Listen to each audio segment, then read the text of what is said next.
Hey guys, welcome to part 2 of my 2-part video on climber pickoff. Now, after the first video of switching from a manual braking device to an assisted braking device, now I'm going to ascend up this rope, counter ascend to my climber that's stuck on the wall. That's up where you guys are. So, in the last video I had this pre-set up, but I'm just going to show you again. I've already tied a catastrophe knot in my brake strand so I can go hands-free. Gonna pull out some sort of sling. I'm small enough to make a double length work, but if someone's taller, then they can use a quad sling or a triple sling, or you could put your hollow block here and then just clip on another sling. There's plenty of options. And now that I have my climb heist up here, I can start working my way up to my climber. I'm gonna do a few original pulls just to get up a little bit higher, to the point where I actually can stand up in this thing.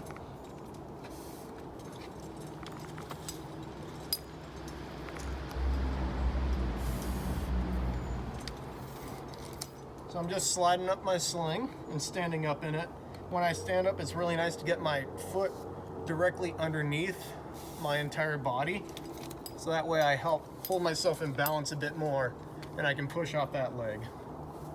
It's also important to remember to keep on backing yourself up with an overhand knot or some sort of catastrophe knot, about 1 meter while you're going up. So just keep on going.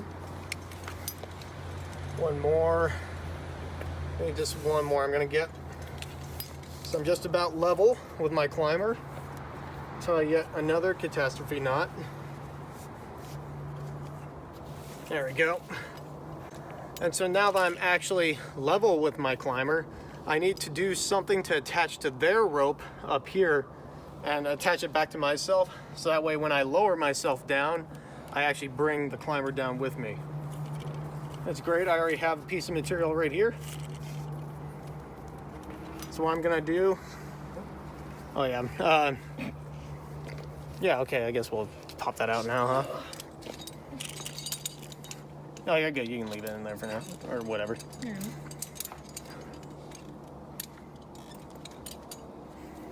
All right, so I just took my double length sling off the top here. I can go to my climber strand, tie another climb heist. All right, there you go. I'll make sure this is working. And now that that is working, one thing I do, usually, since you're like, picking kids off the wall, I like to put this out of their reach. I can still reach it, but it's out of their reach. So that way they can't do anything weird to like maybe slide this down or cancel out the effect. And then I'm just going to clip this to my belay loop. You want to clip it to a hard part on your harness, so that way it's part of a strong part of your harness. If I clip it into my belay loop or my gear loop, that could possibly fail. And so now that I'm all set up right there, oh, you can see actually I made things a little bit harder for myself because I clipped it above my brake strand. So what I can do is actually just pop this off. There you go. And clip it below my brake strand, so that way it's easier for me to lower. Now I can undo this first catastrophe. Going to sit back, lower down. You can have your climber either above or below you or same height. I usually prefer them to be above me because one, it gives them a bit more comfort if they're like really freaking out or something. That can help. Again, I've done this a lot with kids, and I've actually had to do this one time where this one kid wouldn't let go of my arm. So I had to do this whole thing with basically one arm, and they were just clinging onto this because they felt so safe with my big burly arm, I guess. So just keep in mind that generally you're trying to comfort your client. So it's getting a little awkward with the camera here, but I got my climber or my client right here, and I can start lowering them down with that friction hitch above, pulling them. They are right above me. Sometimes I have them sitting virtually across my lap, There we go. Nice job, camera person. And then we're just lowering down the climb. There's my catastrophe knot right there. Can you angle it up a bit more? I'll try. There we go, that's it. Catastrophe knot, and then we're just lowering down. Keep giving them comfort, keep helming out. Another catastrophe knot. Almost to the ground.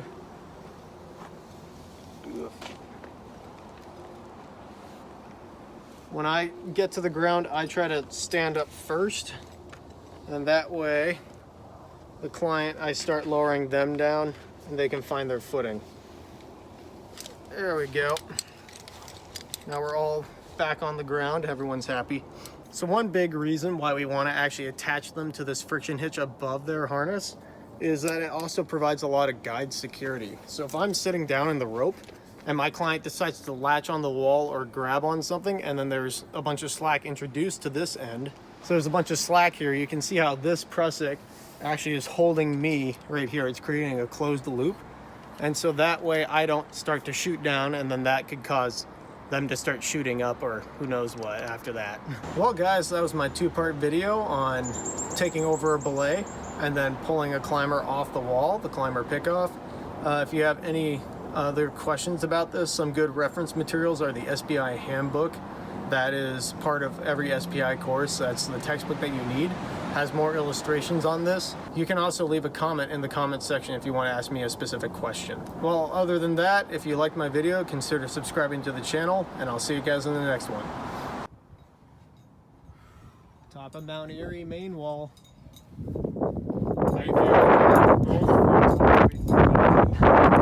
Yes! Crushed it, Lucy. Yeah. Fuck you. No big surprise. It's actually a really good view up here.